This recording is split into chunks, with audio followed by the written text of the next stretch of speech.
এদিকে আয় দাদা ভাই কি হ্যাপি সবার দাঁত বেরিয়ে গেছে আমি এটা কোনদিন খাই না আমি বললাম দাঁত বেরিয়ে গেছে দাঁত আসবি কেএফসি আছে বলছি কেএফসি কেন নিয়ে আসছিস চিকেন পকোড়া নিয়ে আমি জানি না এই কিন্তু না না খাও গরম ঠান্ডা হয়ে গেলে ভালো লাগবে না দাদা রূপকে দে আগে না না না না না না না না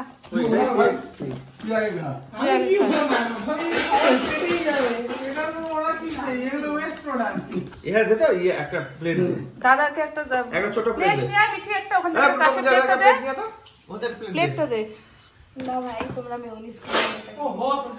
চাটনি না চাটনি না না সময়টা খেয়ে নাও না না না না বস বাবা বস বস বস বস নে নে নে ওখানে তুই খা আগে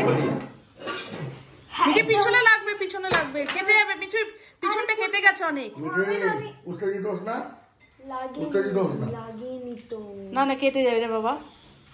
নে রূপ নিয়ে নে তুই নিয়ে নে দাদা চিকেন পকোড়া খাচ্ছে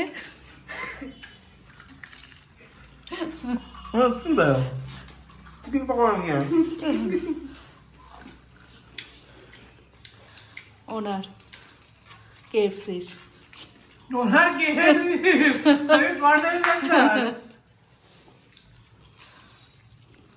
মিঠি তো খেয়েই বলবি ভাত খাবো না রাত্রে খেয়েই বলবি তুই ভাত খাবো না সব কটা খাওয়া নষ্ট হলো দাদাও খাচ্ছ না তুমিও বলবা ভাত খাবো না এগুলো খেলে না পেটটা সত্যি ভরে যায় একদম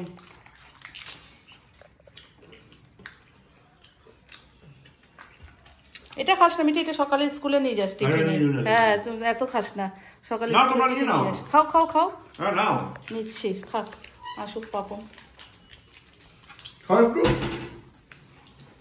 চলো খাই সবাই মিলে এনজয় করছি মিঠু দেখ চিকেন পকোড়া খাচ্ছে মিঠু চিকেন পকোড়া খাচ্ছে দাদা ভিডিও কল করে আমি নিয়েছি এই যে খাও তোমরা খাও